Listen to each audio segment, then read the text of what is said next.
Chapter 1. The most annoying person in the room. The thing about Zhen was that he arrived everywhere the same way. Late, loud in the particular sense of someone whose silence cost more than other people's noise, and dressed like the universe owed him an apology for making him share it with lesser beings. He walked into the orientation hall of Ashford International University on a Tuesday in September with the unhurried confidence of someone who owned the building, which, technically, his family's latest charitable donation made partially true, and looked around with the slow, assessing gaze of a man deciding whether to be bothered. He decided, probably not. The hall was full of international students doing what international students do at orientation. Clustering nervously, comparing schedules, pretending they weren't deeply uncertain about the next 3 years. Zhen had no such uncertainty. He had a private apartment arranged off-campus, a personal assistant already stationed in the city, and 3 credit cards with limits that could have funded a small government. Uncertainty was for people who had reasons to be uncertain. He found a seat in the front. Not because he was eager, but because the front row had more legroom and he refused to sit behind anyone.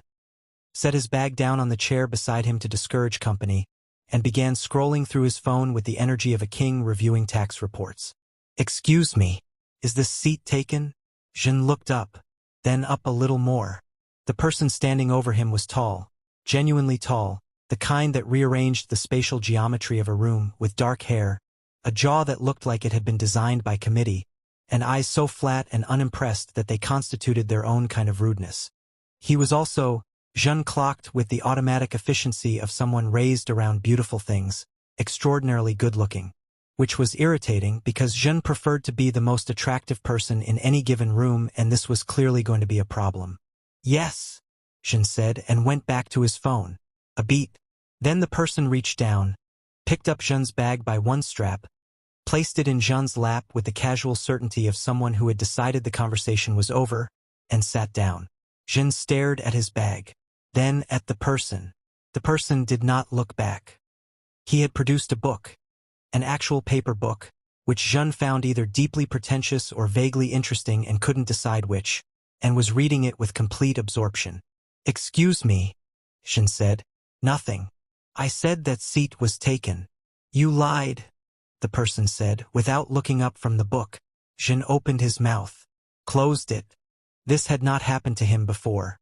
Not the sitting, not the book, and certainly not the accusation of lying delivered in the tone of someone stating the weather. He turned to face forward with the rigid dignity of a person who has decided to be above it, and spent the next 20 minutes being furious in complete silence. He did not ask the person's name. This was pride. He did steal 3 sideways glances. This was something else entirely, and he was not examining it. Chapter 2. First sight is a terrible idea. His name was Kael. Zhen found this out from the student directory, not because he looked him up, but because his assistant happened to mention it when compiling the list of notable students on campus, which Zhen had absolutely not requested for any particular reason. Shin Group, 3rd-generation heir, known in business circles for being ruthlessly efficient and personally unknowable. Net worth that would have been extraordinary in any context except Zhen's, which was the only context Zhen operated in. Less rich than him. Good.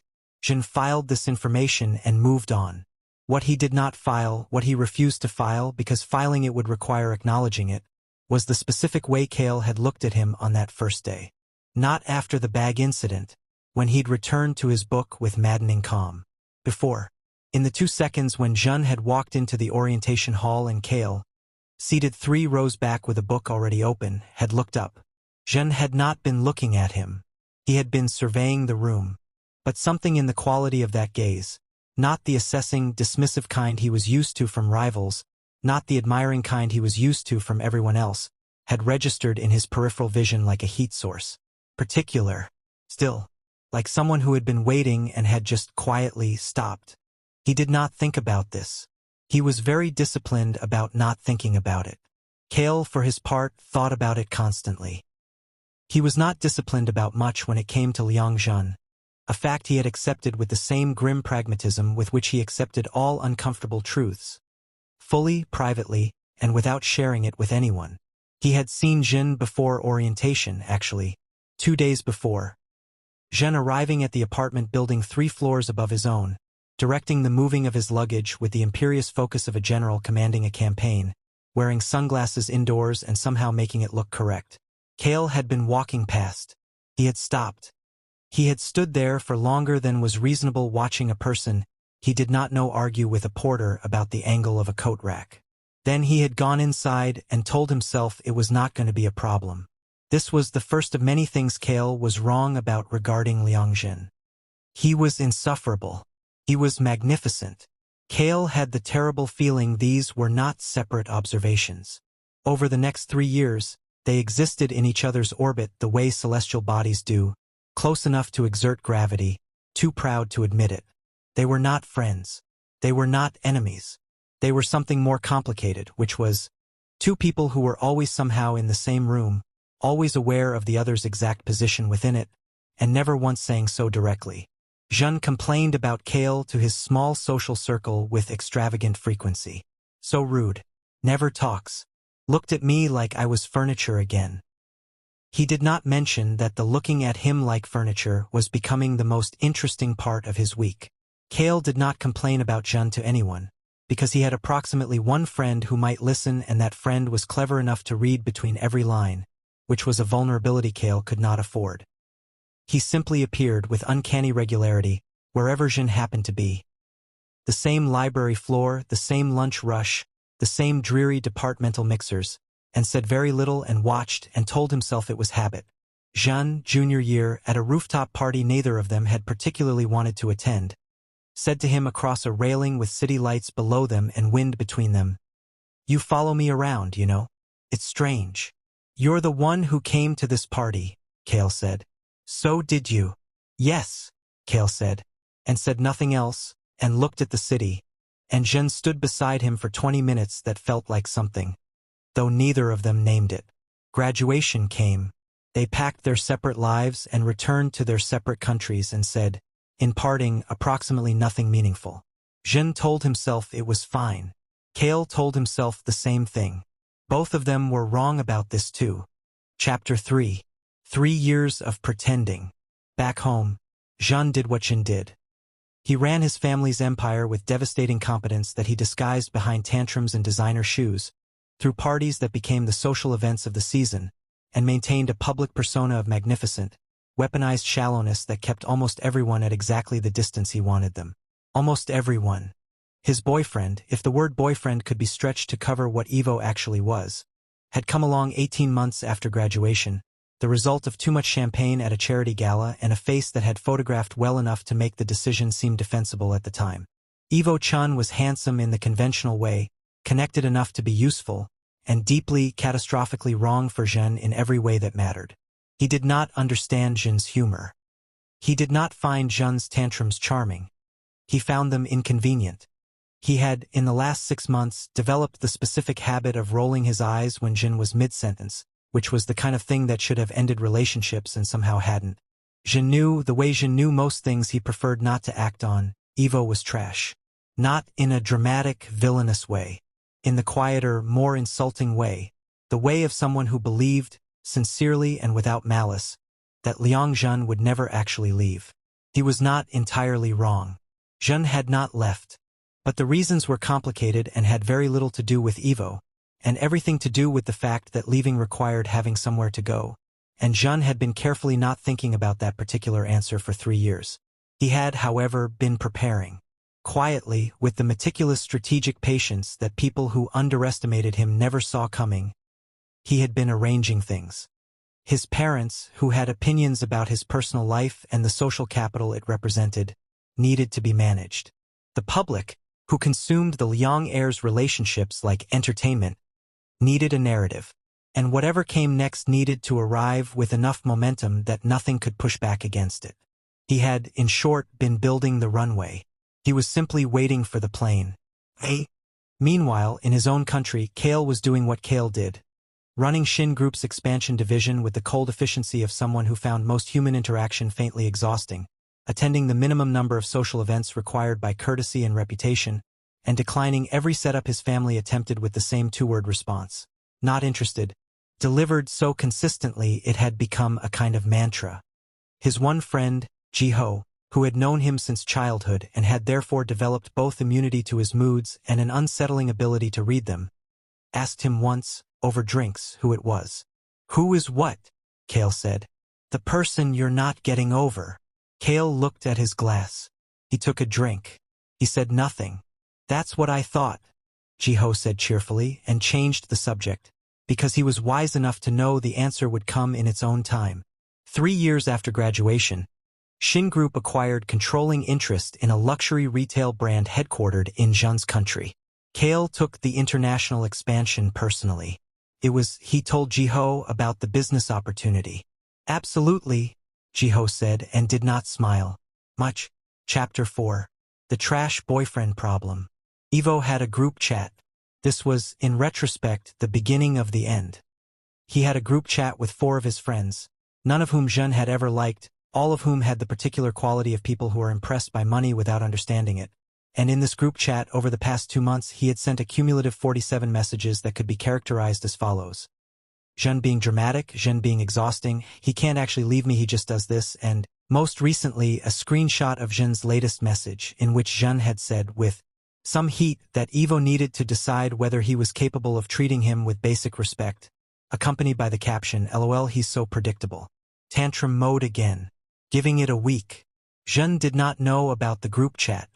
He found out the same way most people find out about things they were not supposed to know. Then his assistant knocked and said, with careful neutrality, "Mr. Liang, Zhen Group's representative arrived this afternoon for the Meridian acquisition meetings. His name is Kael." Zhen was quiet for exactly 3 seconds. Then he smiled, the slow, particular smile of a man whose plan has just become significantly more interesting. "Get me a reservation at Aurelius," he said. "Friday. And tell the Meridian board I'll be attending the welcome dinner." "Of course," his assistant said, who had worked for Zhen long enough to recognize the smile and update his own personal threat assessment accordingly. "Should I inform Mr. Ivo of the change in your Friday schedule?" "Oh yes," Zhen said pleasantly. "Do invite him." Chapter 5. Make him jealous. A terrible plan. The welcome dinner was held at the Meridian Group's rooftop venue, which had a view of the city that cost a kind of money most people only read about. Zhen arrived precisely 12 minutes late, enough to be noticed, not enough to be rude to anyone who mattered. In a cream suit that had been selected with the same care, he applied to everything he wanted to be remembered for. He saw Kael the moment he walked in. This was not difficult. Kael was the tallest person in the room and stood with the particular stillness of someone who had assessed the entire space and found it mildly beneath his attention.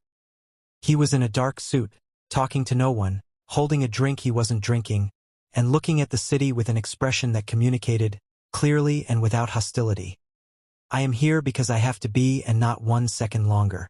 Something in Zhen's chest did the thing it used to do during 3 years of rooftop parties and library floors and departmental mixers, which was, recognize him. Like a frequency, like a key fitting something it was made for. He ignored this completely and went to find Ivo. Something in Zhen's chest did the thing it used to do during 3 years of rooftop parties and library floors and departmental mixers, which was, recognize him. Like a frequency, like a key fitting something it was made for. He ignored this completely and went to find Ivo. Ivo was at the bar, already more comfortable than the occasion called for, holding court among a cluster of business associates with the ease of someone who fed on rooms like this.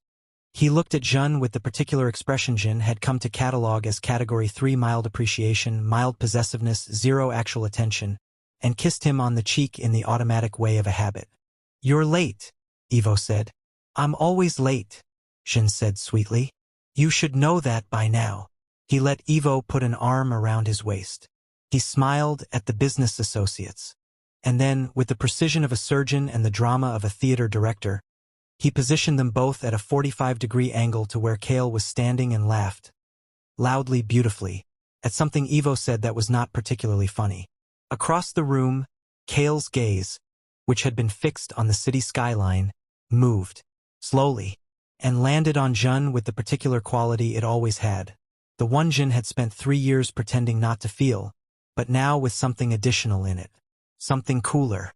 Something that had closed up like a window. Good, Zhen thought. and hated that he thought it and smiled wider. He was making Kael jealous. It was working. He felt terrible about it and was going to keep going. The evening proceeded. Zhen performed, he was exceptional at performing, and Ivo, sensing an audience, performed too in his particular way, louder than necessary, leaning into Zhen's space with the proprietary confidence of someone who believed the display was appreciated. Kael spoke to the Meridian board. He spoke to exactly 3 people by choice and the rest by professional obligation, and each interaction lasted the minimum time courteous business required. He did not speak to Zhen. He did not approach him.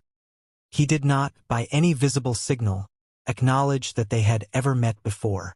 He did, however, watch, not obviously, not continuously, but in the way of someone who always knows where a particular person is in a room regardless of where he is looking. Zhen catalogued each instance the way he catalogued everything about Kael.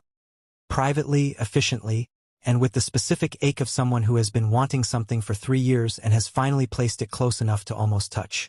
At 9:30, Ivo leaned down and said in Zhen's ear, "Can we go? These people are boring." Zhen looked at him, for one moment, unguarded, honest. He saw Ivo clearly. The beautiful face, the convenient arms, the 47 messages in a group chat about how predictable he was, the absolute certainty that Zhen would follow. "You go," Zhen said. "I have people to speak to." Ivo blinked. "Zhen, I'll call you," Zhen said, in the pleasant, final voice he used when conversations were over. He watched Ivo leave. Then he turned, set his glass on a passing tray, and walked, unhurried and with great dignity, across the room to where Kael was standing alone with his undrunk drink and his closed window expression. Kael looked at him. He did not say, "I didn't know you'd be here." He did not say, "It's been 3 years."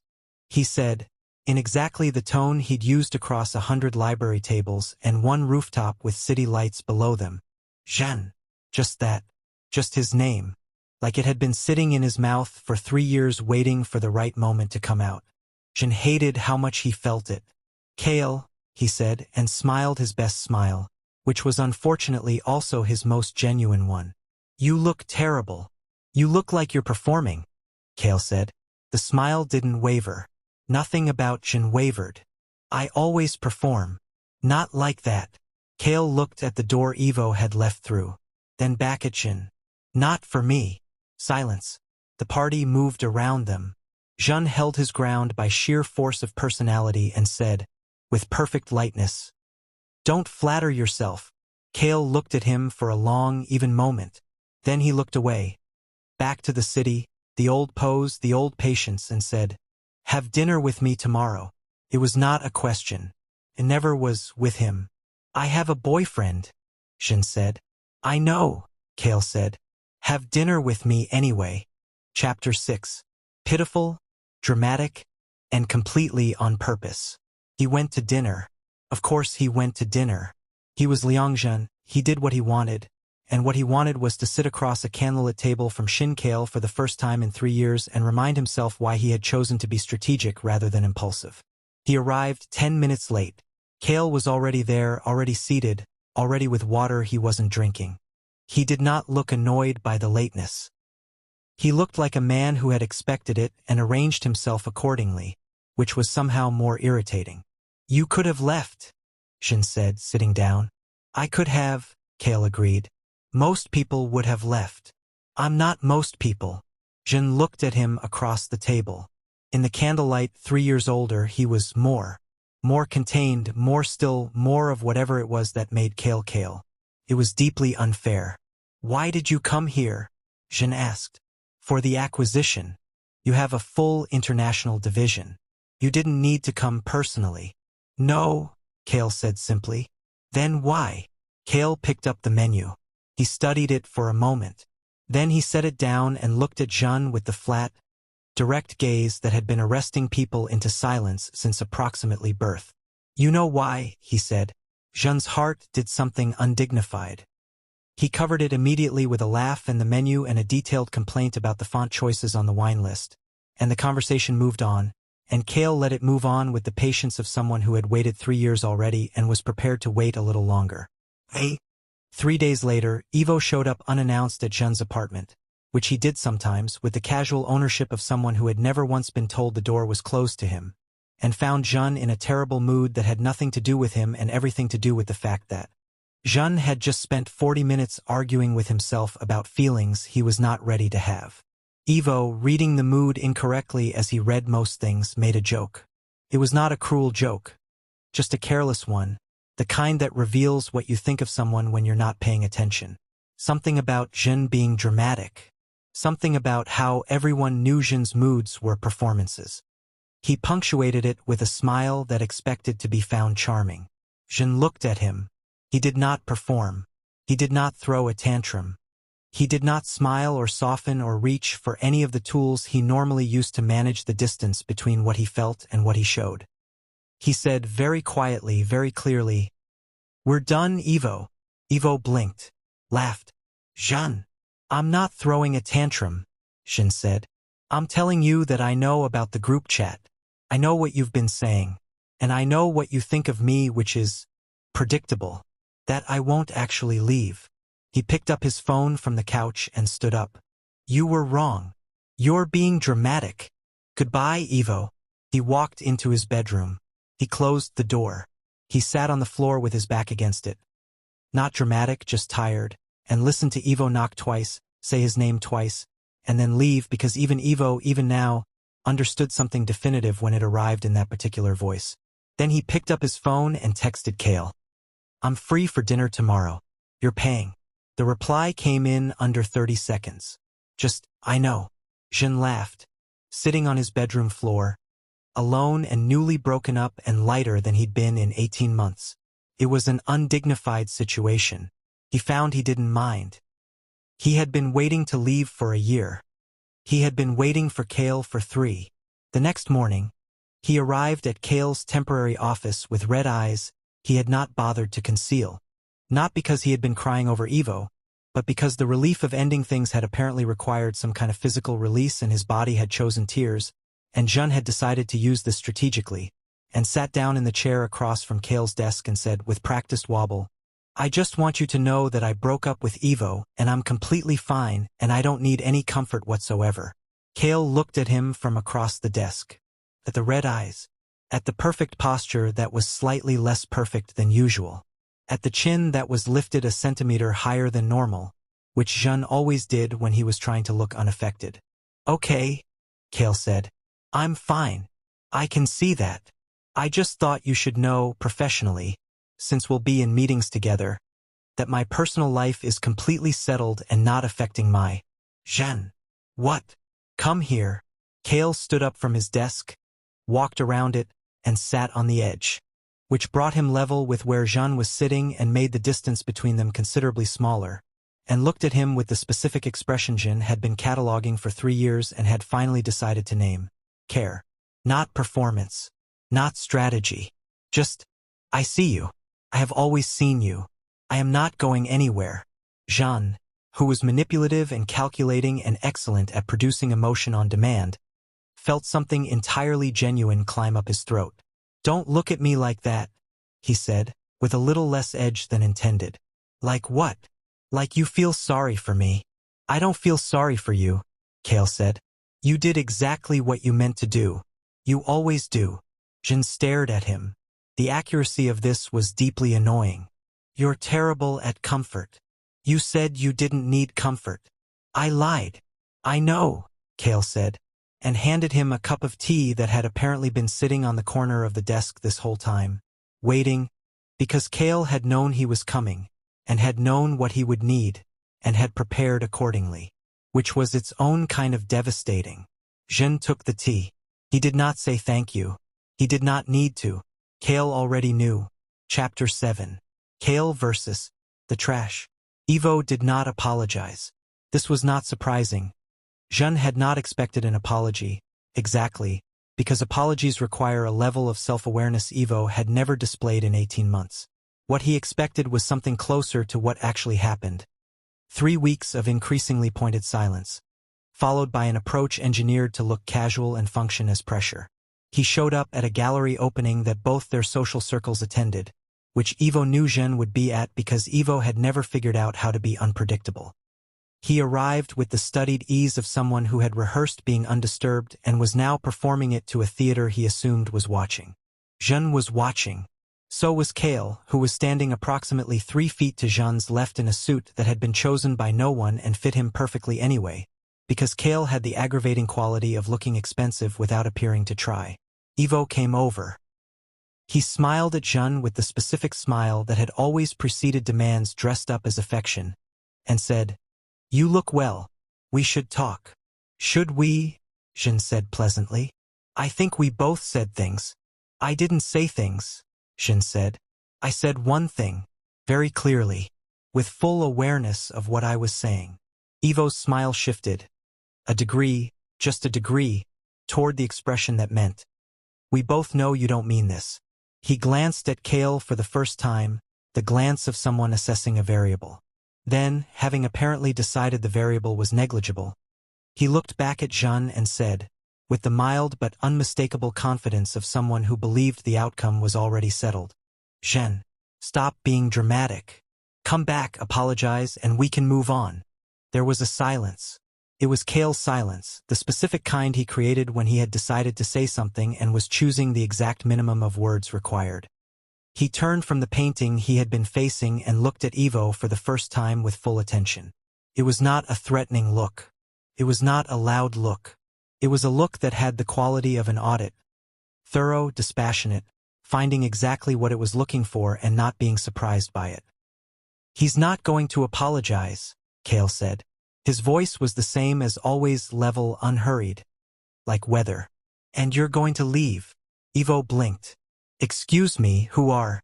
"Someone with considerably more information about Zhen than you managed in 18 months, Kael said. "And a longer memory than either of you will find comfortable. The group chat, the 47 messages." He let that settle for exactly 1 second. "There are business and social consequences available to me that I haven't chosen to use yet. I'd like to keep it that way. Whether that happens is entirely up to the next decision you make." Silence. Gallery ambient music. Ice clinking in someone's glass nearby. Ivo left. Not immediately, he had too much pride for immediately, but within 4 minutes and without looking back, and with the posture of someone who has just understood the actual shape of the room they walked into. Zhen watched him go. Then he turned to Kael, who had already returned his attention to the painting. A large abstract thing in blues and grays, with complete serenity. 47 messages, Zhen said. 47, Kael confirmed. "You counted. My people counted. I asked them to." Zhen stared at him. The absolute normalcy of this, the way Kael had deployed a private intelligence capability against Zhen's ex-boyfriend with the same tone he would use to discuss quarterly reports, was either alarming or romantic. He was choosing romantic because it was more useful. "That's insane," Zhen said. "Probably," Kael agreed and moved to the next painting, and Zhen followed because he always followed even when he was pretending he was leading. Chapter 8. The confession nobody asked for. It happened on a Tuesday. This was undramatic, and Zhen would later claim it had happened on a Friday, which was at least a more interesting day for a confession, but the truth was a Tuesday, specifically a Tuesday evening in Kael's temporary apartment, in the middle of an argument about nothing that had somehow become an argument about everything. It had started with Zhen being unreasonable about the temperature of the room, which escalated into a complaint about the curtains, which somehow became a monologue about how Kael never said what he actually meant, which became, before Zhen had entirely planned for it to, something more honest than he had intended. "You do this," Zhen said, with rather more heat than the curtains warranted. "You watch and you wait and you do these things. The tea, the knowing, the following me around for 3 years and never once." "I wasn't following you around," Kael said. "You absolutely were. We were in the same program, at the same university, in the same. You chose the same library floor every single time. For 3 years. A pause. Kael's jaw moved.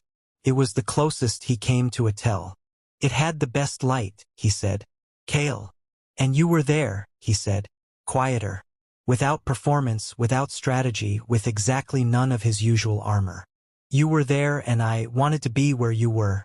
I have wanted to be where you were since the second day of term when you argued with the department head about the room temperature for 11 minutes and 1. He stopped. He looked at Zhen with the full weight of 3 years of not saying. That's not new. That's not because you broke up with someone. That has been constant. For a very long time. The room was very quiet. Outside. City sounds, distant traffic, the particular urban hum of a night that didn't know anything significant was happening inside one apartment. Zhen looked at him. He was not performing. He was not calculating. For once in his magnificent, exhausting life, he was simply standing in a room with someone who had just said something true and feeling the full weight of it land. 11 minutes, Zhen said finally. You counted. Yes. From the second day. The first day, Kael said.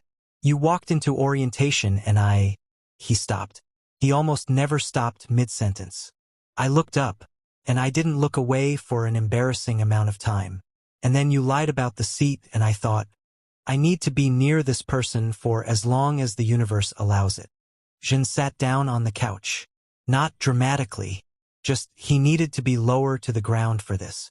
You're telling me, he said carefully, that you have been in love with me since university. I'm not telling you I'm in love with you, Kael said. I'm telling you I've been in something that doesn't have a simpler word. That has persisted through 3 years and a country of separation and 18 months of watching you be with someone who didn't deserve you. He crossed the room, not quickly, everything Kael did was unhurried, and crouched in front of the couch so they were eye level, which was unfair because Zhen was better at this when he had height advantage. And I would like to try, if you'll let me, to be the person who does deserve you. Even though you are, objectively, a lot. I'm a lot, Zhen said with enormous offense. You are spectacular, Kael said, with a sincerity so complete it eliminated the possibility of argument. And exhausting, and worth every bit of it. Zhen. He said his name the way he'd said it at the welcome dinner. Like it had been waiting. Let me. Zhen looked at him for a long time. He thought about 3 years of rooftop parties and library floors. He thought about a seat that was taken and a bag moved with one hand and a book read with infuriating calm. He thought about tea waiting on a desk corner. You're going to have to deal with my tantrums, Zhen said. I know. I'm extremely high maintenance. I know. I will make your life considerably more complicated. Zhen, Kael said patiently.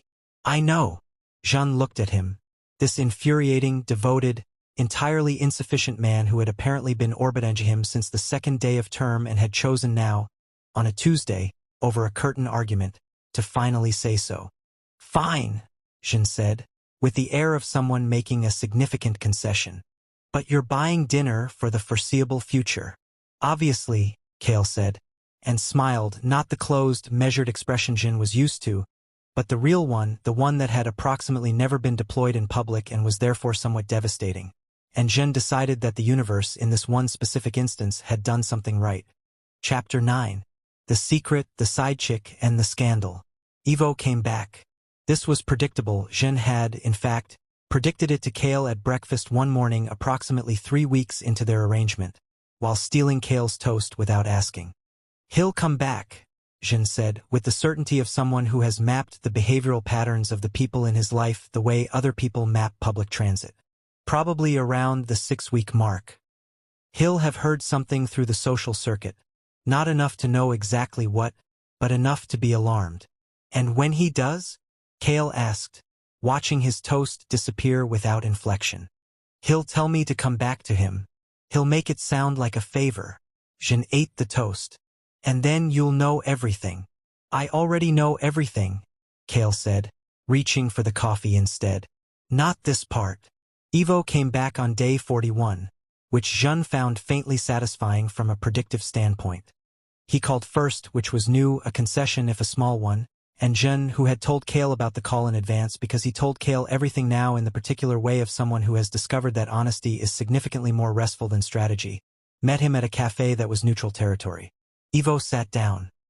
He had the look of someone who had prepared what he was going to say and was discovering, now that he was here, that it was not landing the way he'd arranged it in his head. Zhen was impeccably dressed, faintly bored, and entirely composed. which was not the Zhen that Ivo's mental model had prepared him for. I want to be honest with you, Ivo started. Interesting opening, Zhen said. I made mistakes. I see that now. Several. And I think what we had was real and I'd like. Ivo. Zhen set down his cup. Can I tell you something? Not to be cruel. Just because you deserve an accurate picture. He looked at him with the particular attention of someone about to be very precise. I have been planning to end things with you for over a year. You were not a relationship, you were a placeholder. A very expensive, very convenient placeholder, while I arranged certain things in my life. He paused. Kael was not an impulse. Kael has been an inevitability, since before you and I ever met. You were never in competition because the competition was never real. Ivo stared at him. The carefully maintained composure cracked. Not dramatically, just visibly, like a surface finding its fault line. You used me, he said. I gave you 18 months of genuine effort and the significant social and material advantages of being associated with this family, Zhen said without heat. You responded by telling your friends I was predictable and that I couldn't leave. We used each other poorly. The difference is I know it. A silence. Outside someone's car horn. The mild indifference of afternoon traffic to the particular shape of this ending. You should go, Zhen said. Not unkindly, just finally. Ivo went. And this time he did not come back because some things said clearly enough stay said. Hey. The families, both of them, from both countries, with all the complexity that implied, were handled with the strategic patience that Zhen had been building toward for years. His parents, who had known their son was not going to follow any conventional path and had simply been waiting to understand which unconventional one he'd chosen, received the news with the particular equanimity of people for whom love was inseparable from the question of whether the other party was worthy of what they were receiving. They met Kael. Kael, who was terrible at performing warmth, was excellent at demonstrating it through action. And over the course of 2 family dinners and 1 business meeting that became a personal conversation, he did what he always did with Zhen, paid complete, unhurried attention, and let the truth of what he meant speak without ornament. Zhen's mother told Zhen afterward, in private, that Kael reminded her of someone who had decided. Not falling, she said. Already there. Just waiting for the ground to catch up. Zhen did not tell Kael this because it would have gone to his head. He thought about it often. Kael's family, having received 18 months of increasingly pointed non-answers about his personal life, received the news with the relief of people who had known something was happening and had simply not been informed of the details. They flew to meet Zhen with the cautious hope of people preparing to like someone they suspected they were going to have to like regardless. They liked him immediately. This was perhaps inevitable. Zhen, when he chose to be charming with intention rather than performance, was entirely disarming. And by the end of the trip Kael's mother had given Zhen her personal number and told him to call if Kael was ever being impossible. He's always impossible, Zhen said warmly. I know, she said. He gets it from his father. Call anyway. Kael, standing nearby, said nothing. But he was faintly and unmistakably pleased. Chapter 10. Married, chaotic, and expecting a princess.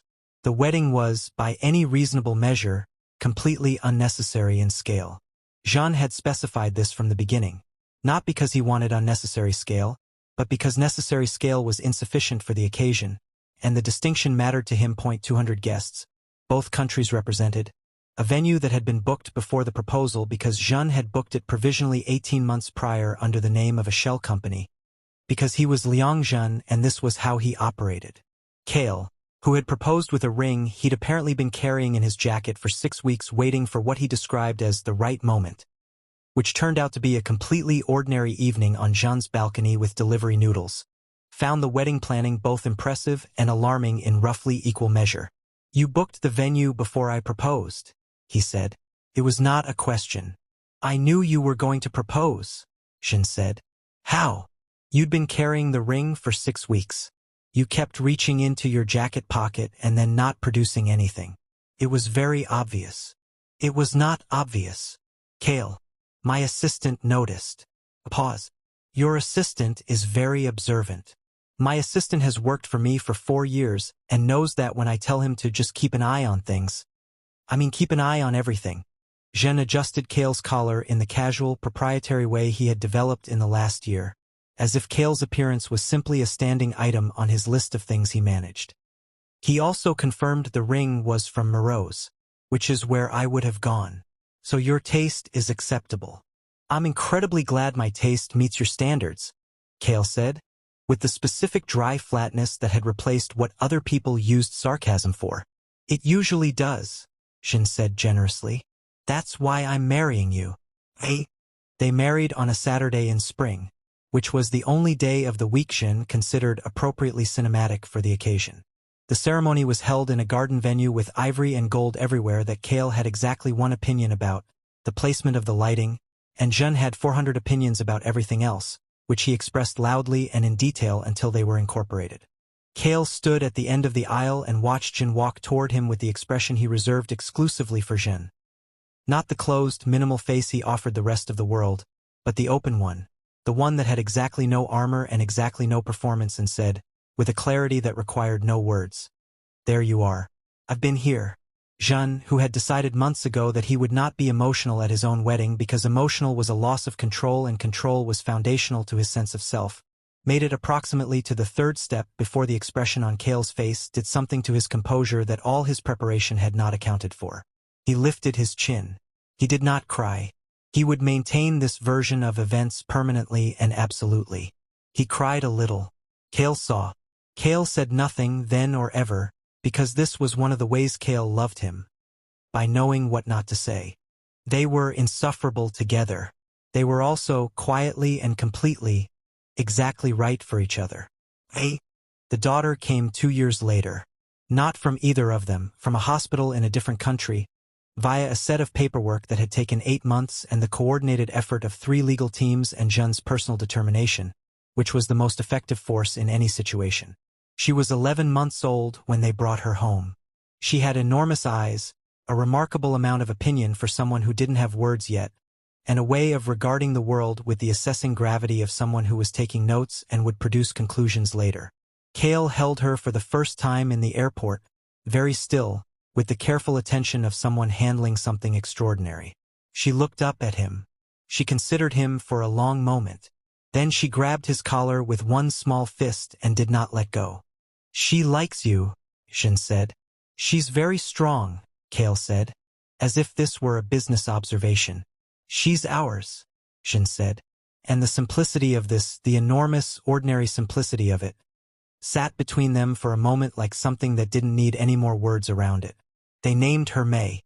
She grew into herself with the chaotic speed of small children who have decided they are people and intend to prove it. She had Zhen's instinct for drama, Kael's capacity for silence, and a personal sovereignty that appeared to be entirely her own. She learned at 2 to cross her arms. She learned at 3 to give the specific look that meant, "I have decided this conversation is over."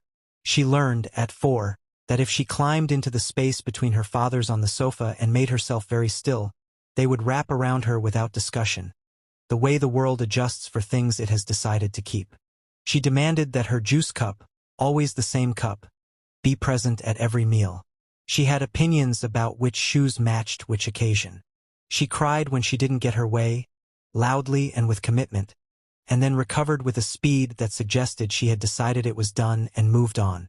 "She gets it from you," Kael said once, watching her negotiate a biscuit situation with her grandmother with what could only be described as aggressive cuteness. "She's perfect," Zhen said, with the serenity of a man who saw no issue being identified as the origin of this behavior. "She's exactly like you." "Yes," Zhen agreed. "Perfect." Kael looked at him, then at May, who had successfully acquired the biscuit and was now examining it with the satisfaction of someone who has won on their own terms. Then back at Zhen, at his husband, in his house, in the life that had been built from a seat that was taken and a bad first day and 3 years of not saying and 47 messages counted and a ring carried for 6 weeks and a child who grabbed collars and didn't let go. He said nothing. He was very good at saying nothing. But he reached over and took Zhen's hand, and Zhen, who could have made a production of it and chose not to, let him. Outside, May had finished the biscuit and was beginning the negotiation for a second one.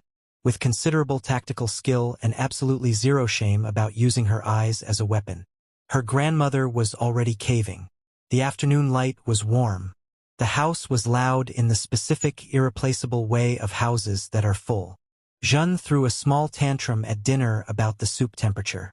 Kael ate his soup and said nothing, which was the same as saying, "Yes, and I would not have it any other way." May watched her father's tantrum with enormous eyes, filed it away, and deployed a version of it the next morning over her shoes. It worked perfectly.